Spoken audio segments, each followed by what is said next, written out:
Facts about plain mirror में हम लोग सिर्फ 2 पॉइंट देखे थे अबाउट प्लेन मिरर। इसमें हम लोग क्या देखे थे कि the image for a real object is always virtual, erect and of same size. It forms at a distance at same distance और ऐसे करेंगे, distance of image from mirror is equal to distance of object from mirror. ध्यान रखना, मैं बार बार from mirror लिख रहा हूं। जब मैं वेलोसिटी की बात करूंगा, velocity with respect to mirror में करूंगा, because from mirror things are measured, rate of change in displacement will be the velocity. Okay, number 2 we have seen region of sight और region of sight. Region of sight क्या था? It was is the region being in which one can say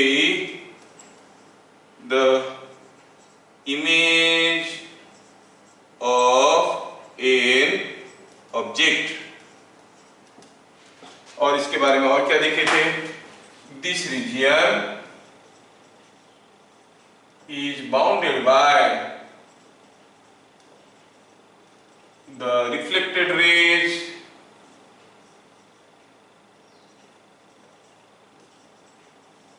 from the extremities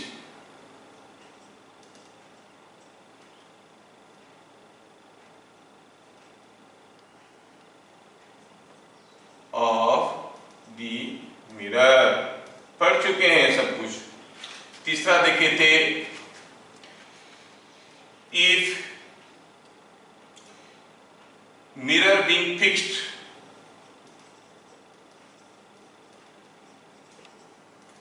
the incident ray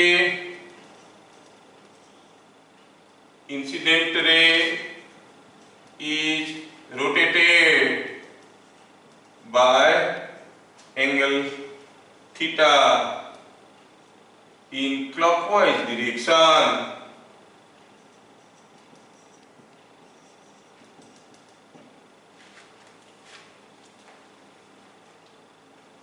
the incident ray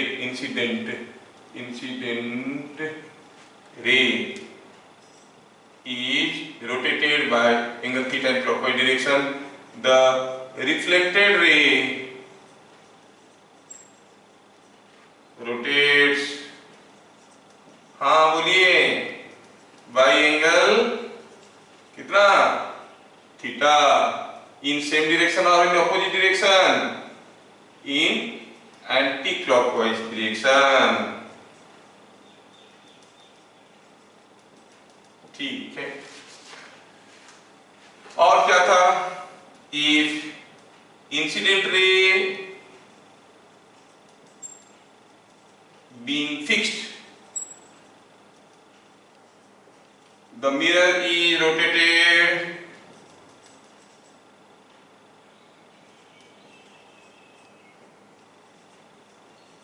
by angle theta in clockwise direction। क्या ये किसी को याद है? The reflected ray rotates कितना, किसी को याद नहीं है क्या? Rotates how much? Reflected ray will rotate bye an angle 2 theta ने 2 थीटा कौन सी डायरेक्शन में, क्लॉकवाइज की anti clockwise? In same clockwise direction. ये सब आपको मालूम था, मैं आपका समय खा गया। फाइन, आगे पॉइंट नंबर 4। पॉइंट नंबर 4 अभी हम लोग पढ़ेंगे। चलिए note point number 4, we are continuing with the facts. Note point number 4, note point number 4 में देखेंगे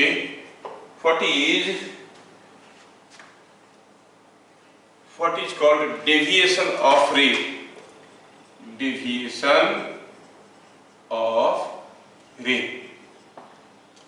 जब कोई रे रिफ्लेक्ट करता है तो क्या होता है? पहला केस लेते हैं। पहला केस में लिखेंगे फ्रॉम सिंगल मिरर, और सिंगल मिरर सपोज हम कहेंगे एक मिरर है, कोई रे ऐसे आके गिरा कुछ इंसिडेंट एंगल थीटा में, और पता चला अगर ये मिरर नहीं होता तो ये रे कैसे गया होता, कुछ ऐसे गया होता, लेकिन अब ये ऐसे चला गया, क्या एंगल में?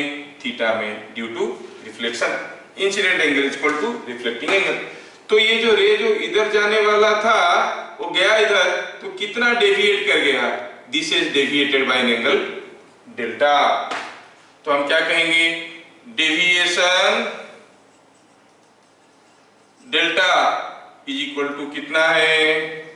Deviation delta is equal to कितना हुआ? देखो ये पूरा angle, it is whole angle is 180, this is 2 theta, so it is 180 minus 2 theta.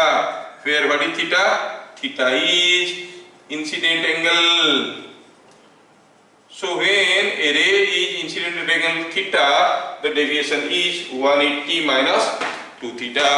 यहाँ तक का चीज सबको समझ में आ गया, इसमें कोई डिफिकल्ट चीज नहीं है। Now let us see what is the deviation when the ray suffers reflection from 2 mirrors. Okay, let us see.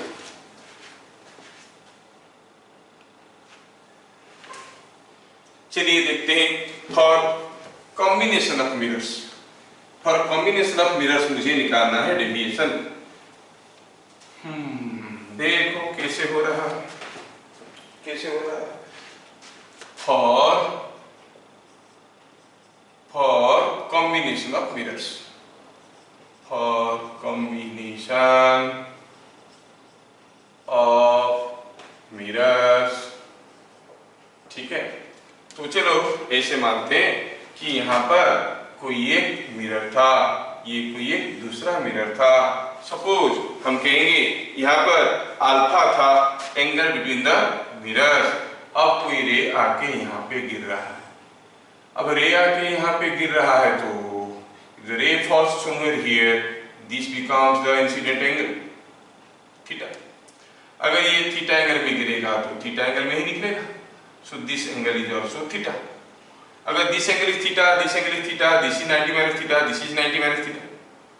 Okay, 90 minus theta.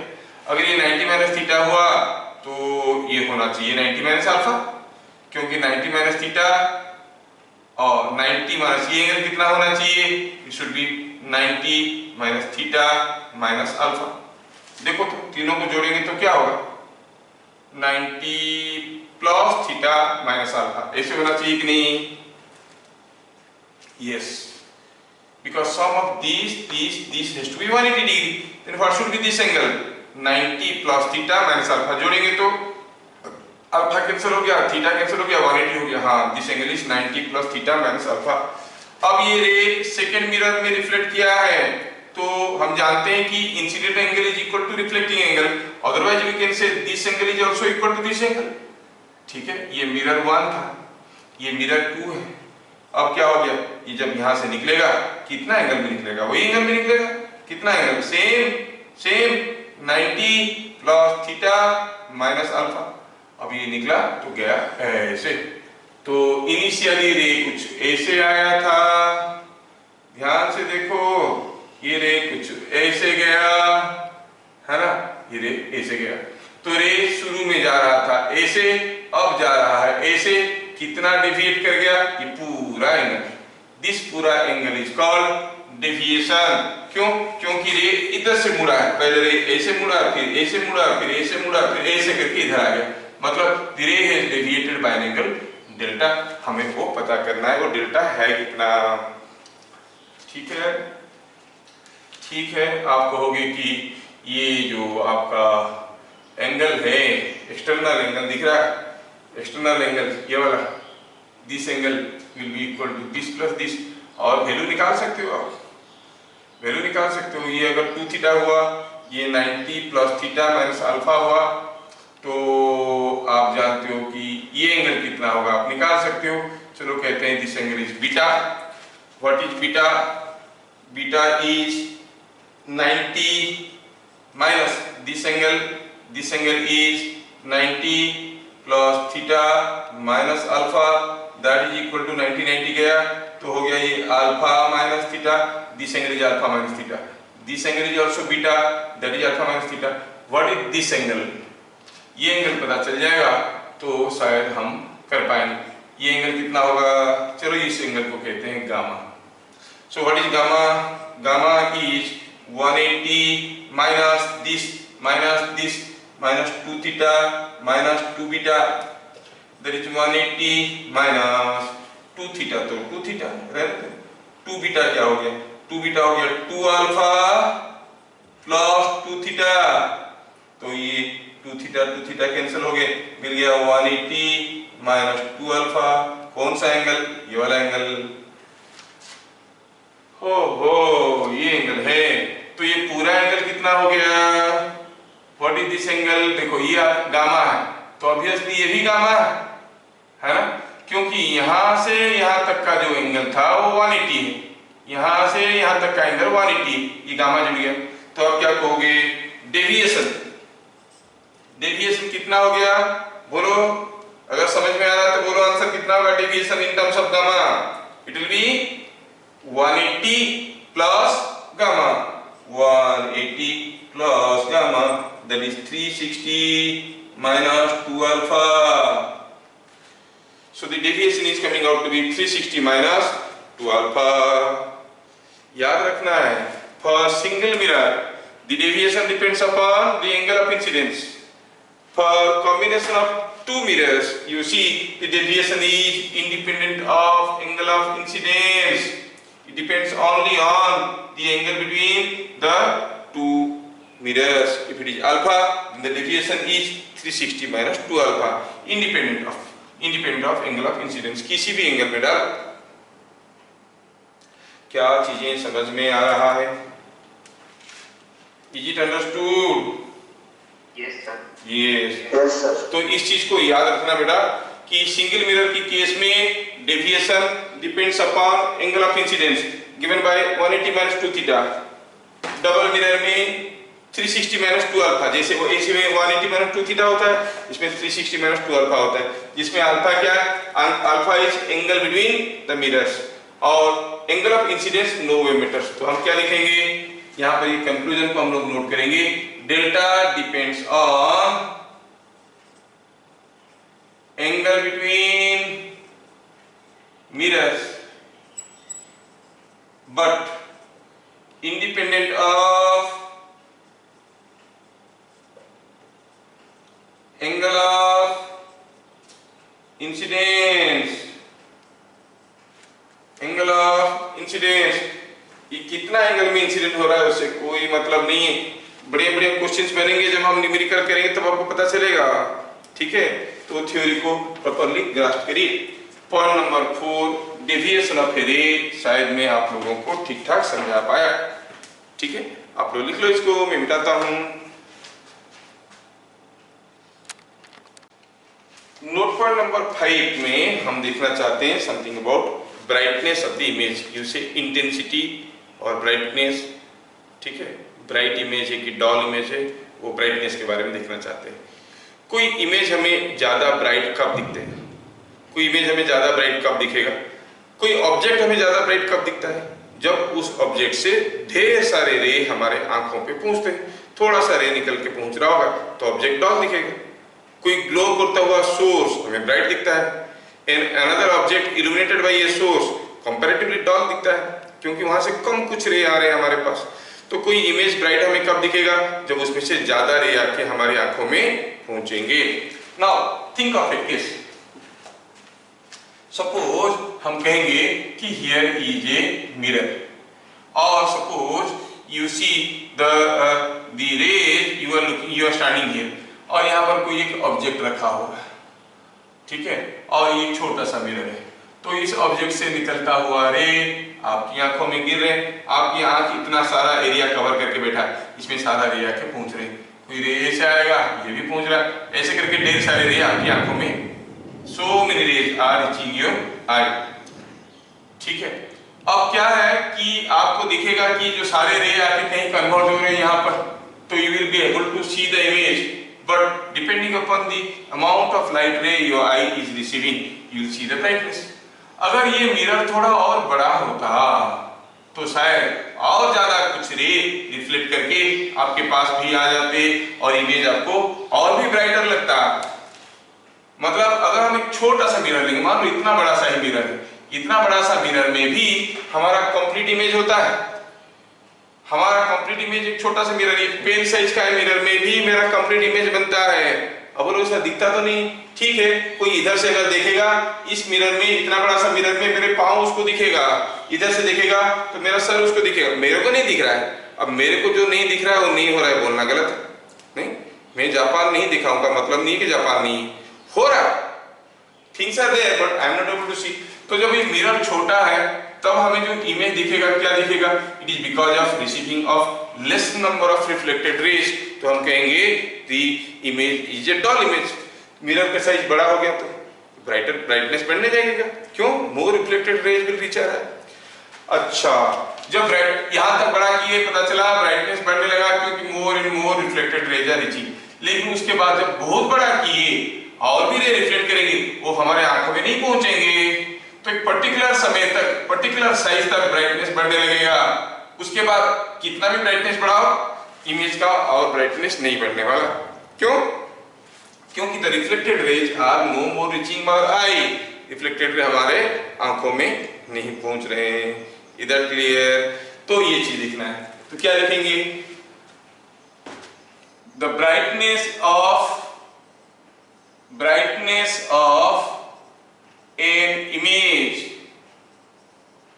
depends on the amount of reflected rays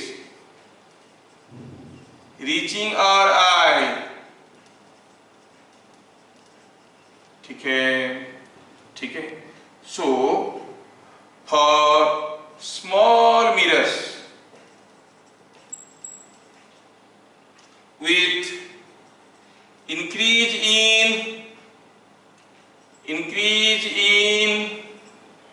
size means area of reflecting surface, the brightness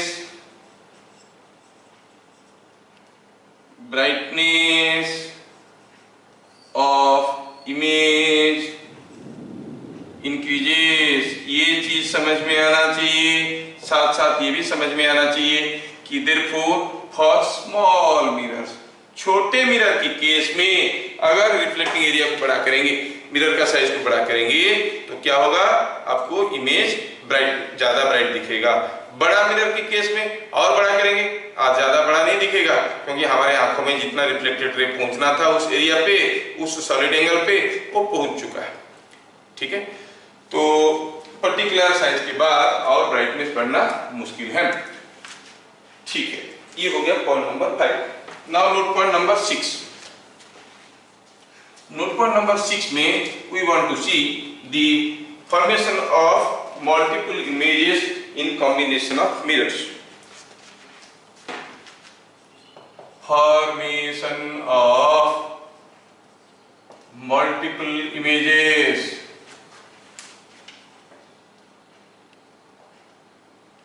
in combination of mirrors, combination of mirrors। अच्छा, हमारे पास मान लो कि दो mirror है, हमें पूछा गया कि बताओ how many images will be form. ठीक है, सपोज हम कहेंगे ये एक मिरर है, ये एक मिरर है, हमें पूछा गया कि यहाँ पर एक ऑब्जेक्ट रखा हुआ है, आप बताओ कितना तो इमेज इसमें बनेगा, how many images will be form. Image कब बनता है?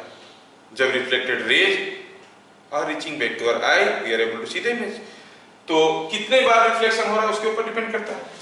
तो यहाँ से कोई रे आएगा, ऐसे रिफ्लेक्ट करेगा, ऐसे जाएगा, ऐसे जाएगा, तो इधर से रिफ्लेक्ट करेगा, ऐसे करके कितने बार रिफ्लेक्ट करेगा उसके ऊपर डिपेंड करता है। लेकिन वो कैसे कैलकुलेट करेंगे? यहाँ से कोई रे अगर ऐसे आएगा तो सीधा ऐसे निकल जाएगा, है ना।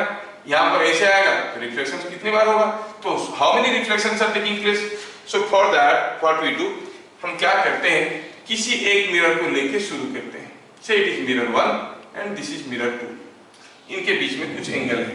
पहले इस जो ऑब्जेक्ट है, मेन ऑब्जेक्ट है O, एक मिरर में उसका इमेज कहाँ फॉर्मेशन हुआ, ऑब्वियसली O का इमेज यहाँ पर फॉर्मेशन हुआ। I call it I1। ये जो I1 है, I1 का इमेज इसमें फॉर्मेशन होगा। इनफैक्ट हो क्या रहा है, यहाँ से जो रे रिफ्लेक्ट कर रहे हैं उस पे गिर रहे हैं, तो फिर इसमें इमेज बन रहा है। लेकिन समझने के लिए हम क्या कहेंगे कि I1 will be behaving as an object for M2 and उसका इमेज कहीं यहाँ पे होगा, नीचे, यहाँ पे बनेगा, you will call it I2, है ना। तो I1 जितना दूर पे होता है I2 उतने दूर पे होता है, ठीक है ना। यस, अब I2 क्या है, I2 इज द इमेज किसमें, M2 में।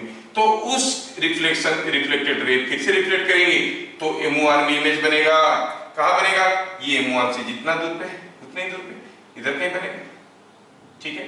रिफॉर्म समवेयर हियर, यहाँ पे कुछ इमेज बनने लगा, तो you see the image forms somewhere here, क्योंकि जितना दूर में होता है उतने ही दूर पे बनता है। मिरर से ऑब्जेक्ट का डिस्टेंस, इमेज का distance, I2 behaves as the object for mirror 1, now I3 is the image in mirror 1। इसके लिए फिर इसमें बनेगा, ये जो इमेज बना इसके लिए फिर इसमें बनेगा, ये यहाँ पे बनेगा, इसके लिए फिर यहाँ पे बनेगा, and you go on finding the number of images formed by them. कुछ समय के बाद देखोगे ये आके किसी एक पॉइंट में कोइंसाइड कर जाएगा, किसी एक इमेज या ऑब्जेक्ट के साथ ये कोइंसाइड कर जाएगा। जब कोइंसाइड कर जाएगा फर्दर फिर से रिपीटेशन होने लगा, मतलब that is the number of images can be formed, ठीक है। ज्योमेट्रिकली अगर निकालना है, ज्योमेट्रिकली ऐसे दो रे दे दिया गया, दो मिरर दे दिया गया और एंगल पर कुछ दिया नहीं है, अगर दिया भी तो क्या फर्क पड़ता है, you go on finding the number of images, you should play with this to see. जैसे मैं एक सुइटेबल एंगल लेता हूं, शायद आपको समझाने में मुझे ज्यादा आसान होगा। अगर मैं कहता हूं कि एक मिरर के साथ दूसरा मिरर 90 डिग्री में रखा गया है, now here is an object, I want to know how many images will be form. ठीक है, ये मिरर 1 है, ये मिरर 2 है, तो इस ऑब्जेक्ट का इमेज कुछ यहाँ पे बनेगा, ये जितना दूर पे है इतने में बनेगा, किसमें, मिरर 1 में। ये है O ऑब्जेक्ट, ये I1 का इमेज बनेगा इसमें कितने दूर पे, ये जितने दूर पे है उतने ही दूर पे, मतलब यहाँ पे ये बनेगा I2 के लिए इमेज बनेगा, I2 is image in M2 but that behaves as an object for mirror M1, उसके लिए इमेज बनेगा कहाँ पे, यहाँ पे, call it I3।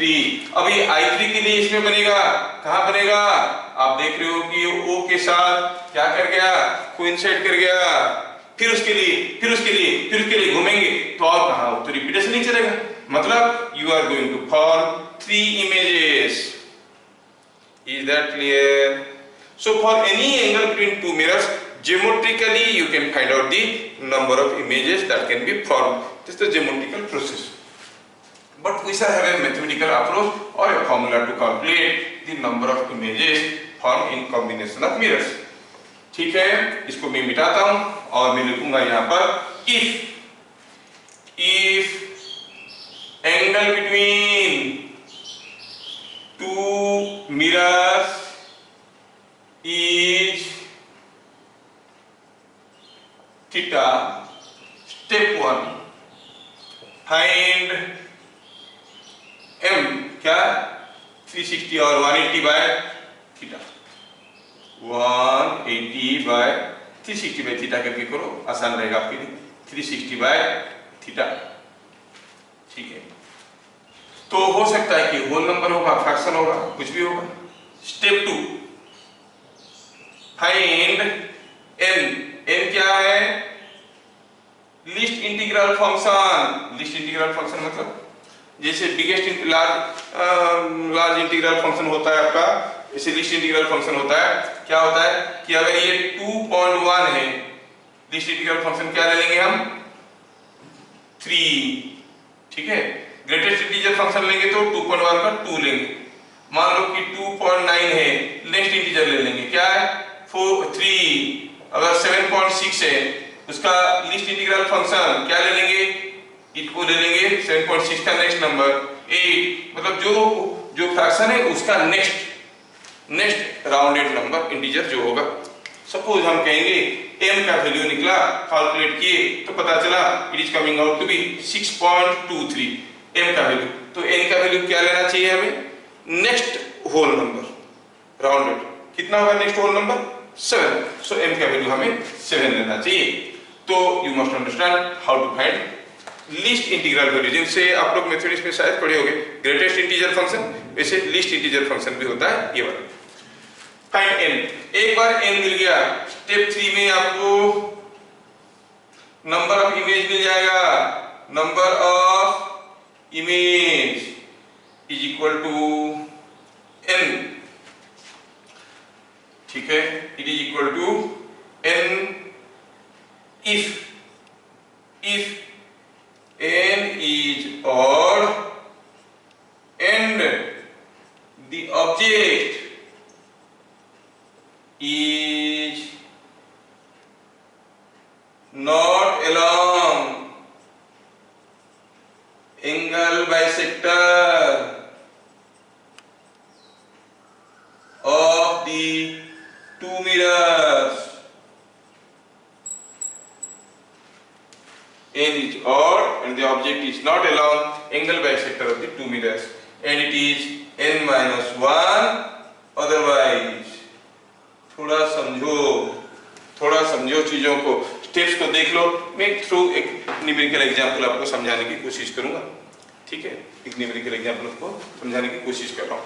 Point number 6 को करने के लिए मैं क्या करता हूं, आई टेक ए सिंपल सा केस। सपोज आई से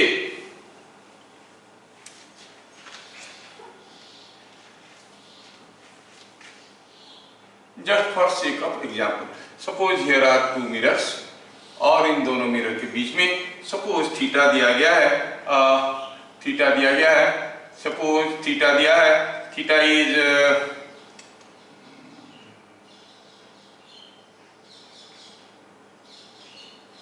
39 डिग्री, ऐसे करके दिया है। तो पहला स्टेप में हम निकालेंगे m 360 by theta, 360 by theta. अगर थीटा 40 डिग्री होता तो m का वैल्यू क्या होता, ये 9 होता, लेकिन 39 है तो ये 9 पॉइंट समथिंग होगा। n क्या लेंगे 9 point something, that is least integral value of this, कितना होगा 10, नेक्स्ट होल नंबर 10। अब सपोज ऐसा केस में हमारे पास दो ऑब्जेक्ट है, एक ऑब्जेक्ट है जो एंगल बाइसेक्टर पे है, एक ऑब्जेक्ट है जो एंगल्स बाइसेक्टर पे नहीं है, किसी दूसरी जगह है।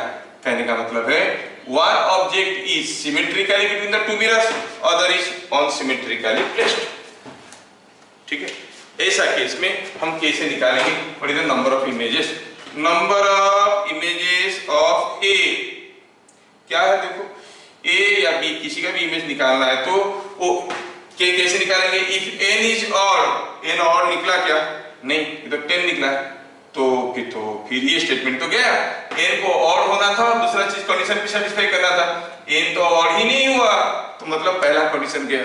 तो number of images of a, number of images of b, दोनों का वैल्यू हो जाएगा n-1, तो आपको हो गए na equal to nb minus is equal to n-1, that is 10 - 1, that is 9। तो कितने टू इमेज बनेंगे ए का और बी का? You will see number of images of A and B both are equal to 9।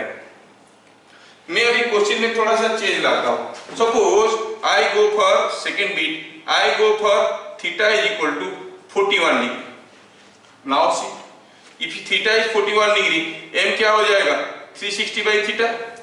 Theta अगर 40 degree होता तो 9 होता, अब ये कुछ कितना होगा 8 पॉइंट समथिंग होगा। तो फिर n का वैल्यू क्या होगा? n का value is the next whole number, कितना है 9। जैसे आया 9 ऑड नंबर, आपकी आंखें बड़े हो जाना चाहिए, क्योंकि ऑड होने से हमें दूसरा क्वेश्चन चेक करना है, दूसरा कंडीशन चेक करना है। n बड़े हो गए, n ऑड हो गया, n ऑड हो गया तो फिर क्या देखना है? अगर n ऑड है और object is not along the angle bisector, कौन सा ऑब्जेक्ट है? b। देखो b is not along the angle bisector, तो number of images of b कितना हो जाएगा? Same as n, that is 9, क्योंकि n is odd and b is not along the angle bisector. Number of images of a, उसके लिए क्या condition था? If n is odd, हां है। क्या object is along the angle bisector? हां, along the angle bisector है। तो ये दोनों कंडीशन को सेटिस्फाई नहीं किया, तो a के लिए नहीं बनेगा, b के लिए बनेगा, सॉरी a के लिए a बनेगा, क्योंकि a दोनों कंडीशन को सेटिस्फाई नहीं कर रहा है। n तो ऑड है but it is along the angle bisector. अगर n ऑड होगा साथ साथ ऑब्जेक्ट एंगल बाइसेक्टर में नहीं होगा, दोनों कंडीशन सेटिस्फाई करेंगे तब n, otherwise n minus 1 and that is equal to 9 minus 1 is equal to 8। तो क्या लिखेंगे आप इसमें? a का 8 इमेज बन रहा है, b का 9 इमेज बन रहा है। क्या सबको समझ में आया? Yes, sir. Yes, sir.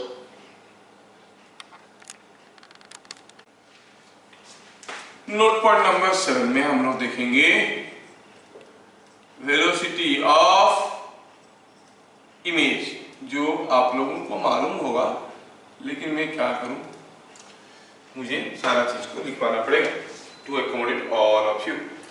अच्छा, इसमें मैं आपको एक कीवर्ड पहले बताता हूं। वेलोसिटी ऑफ ए कोई एक ऑब्जेक्ट है विथ रेस्पेक्ट टू बी का मतलब है is velocity of A as seen by B. मतलब है कि velocity of A minus velocity of B, this is what is called concept of relative velocity. ठीक है, कोई आप मूव कर रहे हो, कोई दूसरा चीज मूव कर रहा है, कोई ऑब्जेक्ट का वेलोसिटी किसी ऑब्जर्वर को क्या दिखेगा? कब दिखेगा? तब दिखेगा जब दोनों का वेलोसिटी अलग अलग है। ऑब्जेक्ट का वेलोसिटी ऑब्जर्वर का वेलोसिटी से अलग होने से ही दिखता है, सेम होने से नहीं दिखेगा। लगेगा कि दोनों मूव नहीं कर रहे। जैसे आप ट्रेन में जाते हो तो आपको लगता है कि आपका को passenger is not moving, sitting stationary, जबकि वो भी उतनी ही वेलोसिटी में जा रहा है जितने में आप जा रहे हो। और अगर वो उसका वेलोसिटी आपसे अलग हुआ तो उसका वेलोसिटी आपको दिखेगा क्या? Velocity of A minus velocity of B, which is the velocity of A as seen by velocity of B. समझ में आया? ठीक है, ये नॉलेज आपके पास है।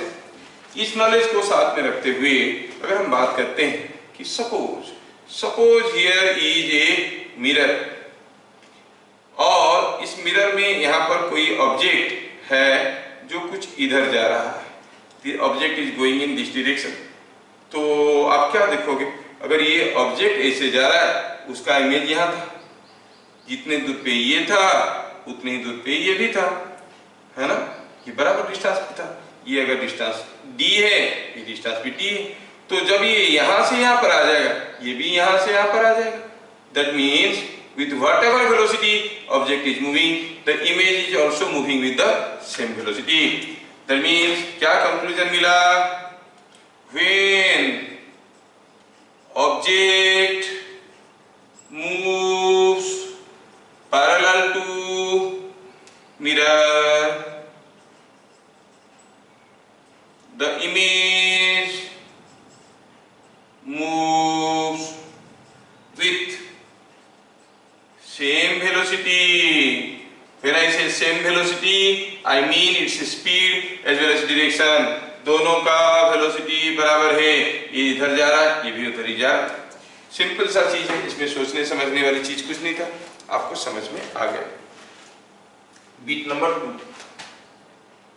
अब कोई ऑब्जेक्ट अगर मिरर की तरफ जा रहा है, ये हो गया मिरर, और कोई ऑब्जेक्ट इधर से यहां पर आने लगा है कुछ वेलोसिटी v में, ठीक है, और ये इमेज है, ये भी इधर आने लगेगा, ये जितना आएगा ये उतना आएगा, मतलब ये डिस्टेंस जिस रेट में बदलेगा ये डिस्टेंस भी उसी रेट में बदलेगा।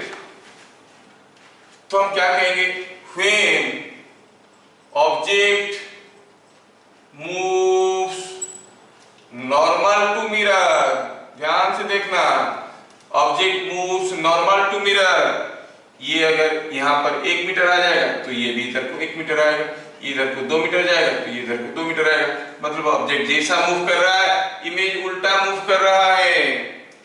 When object moves normal to mirror, हम कहेंगे velocity of object with respect to mirror is equal to and opposite to, ध्यान में, equal to and opposite to velocity of image with respect to the mirror।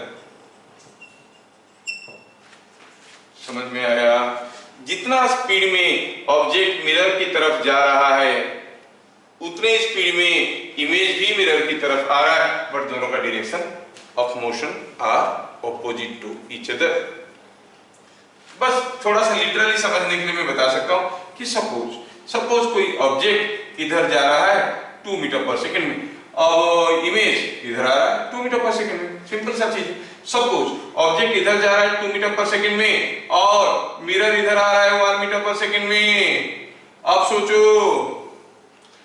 Mirror और object के बीच में distance किस rate में घट रहा है, 1 सेकंड में कितना घट जा रहा है, 3 मीटर, क्योंकि the velocity of object with respect to the mirror is coming out to be 3 metre per second. इन दोनों के बीच में डिस्टेंस हर सेकेंड 3 मीटर घट जाता है, तो ये भी हर सेकेंड में मिरर की तरफ 3 मीटर जाने लगेगा, मतलब velocity of this image will be 3 metre per second, but with respect to object क्या हो जाएगा इसका, कमिंग आउट टू बी 4।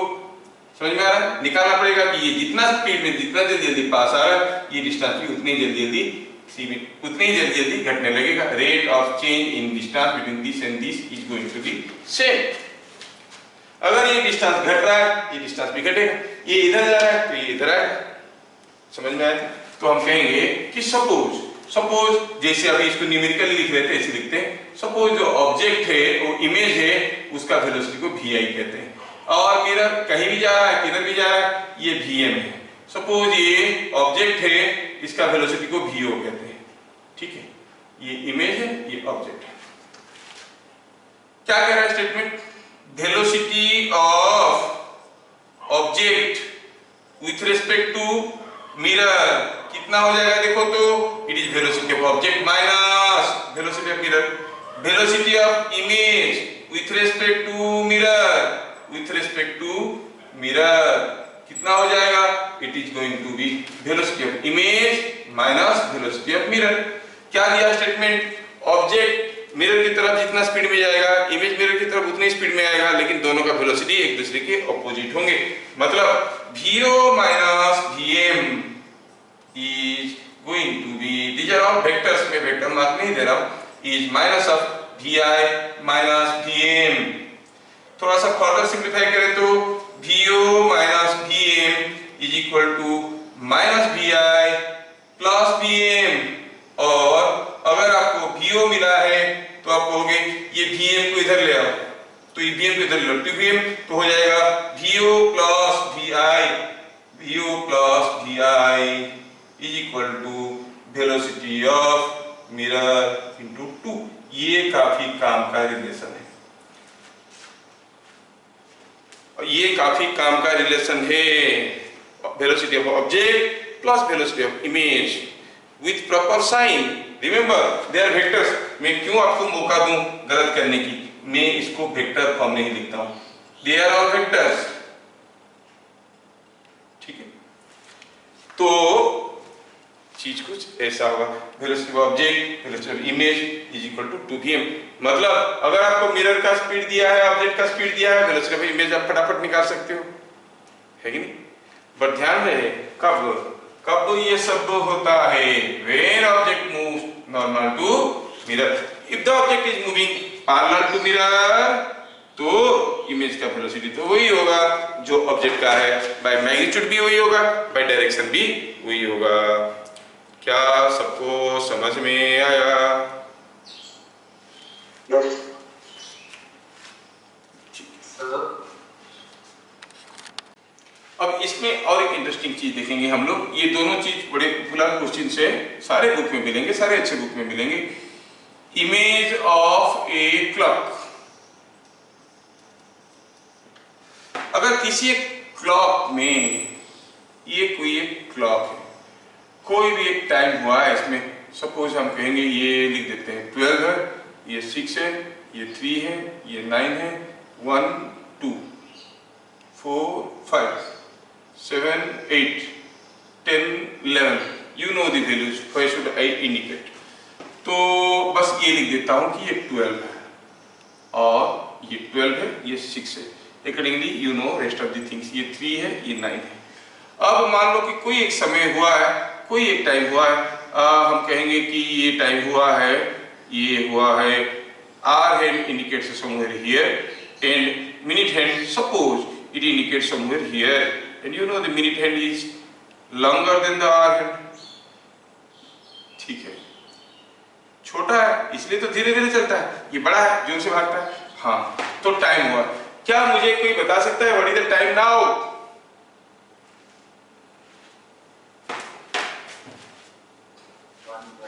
125, इतना समय लगा? अच्छा ठीक है, अब मैं क्या करता हूं, इसको किसी एक मिरर में लेता हूं और इसका इमेज बनाने की कोशिश करता हूं। ध्यान रहे, I will try to form the image now. Here is the mirror and here is the image. Image में तो सब कुछ उल्टा दिखेगा, तो क्या दिखेगा इसमें आपको? ऐसा दिखेगा 12, है कि नहीं? ये हो गया 12, ये दिखेगा आपको कैसा? 6, यहां पर क्या दिखेगा? 9, हाँ 3, ये दिखेगा 6। ठीक है, अब हमें चाहिए कि इसका जो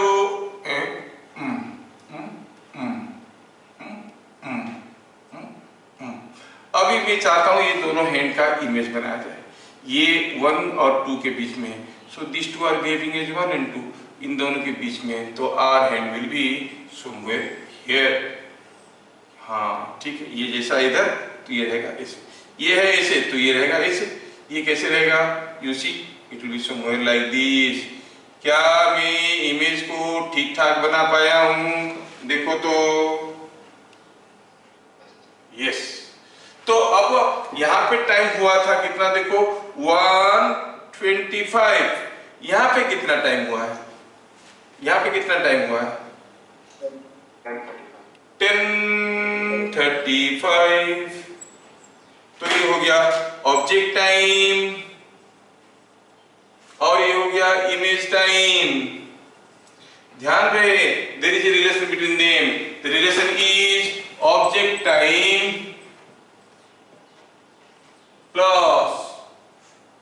plus image time is equal to 12। तो अगर आपको ऑब्जेक्ट टाइम दिया होगा, इमेज में टाइम कितना होगा पूछेगा, हम 12 से माइनस कर सकते हैं। क्या आपको समझ में आ रहा है? Yes sir. यस। कोई घड़ी में समय बना है, मान लो 3:35, बताओ इमेज क्या टाइम दिखाएगा? What is the time in the image? Image में कितना होगा? 8:25, दोनों मिलके 12 होना चाहिए। तो ये दोनों बड़े पॉपुलर क्वेश्चंस है, आप उसको देख के समझ लेना और याद रखना, ठीक है? प्लेन सरफेस रिफ्लेक्शन का थ्योरी यहाँ पे खत्म हुआ। हम लोग इसके बाद पढ़ेंगे कॉर्ड सरफेस रिफ्लेक्शन। कुछ क्वेश्चन में दे दूंगा, अगर डाउट होगा तो आप लोग पूछ लेना, ठीक है। मैं क्वेश्चन दे दूंगा आपको, फिर जिसका जो जो डाउट्स निकलेंगे आप मेरे को पूछ लेना, मैं बता दूंगा। फिर मिलेंगे, थैंक यू, नेक्स्ट क्लास। तब तक के लिए जय हिंद। Thank you, sir.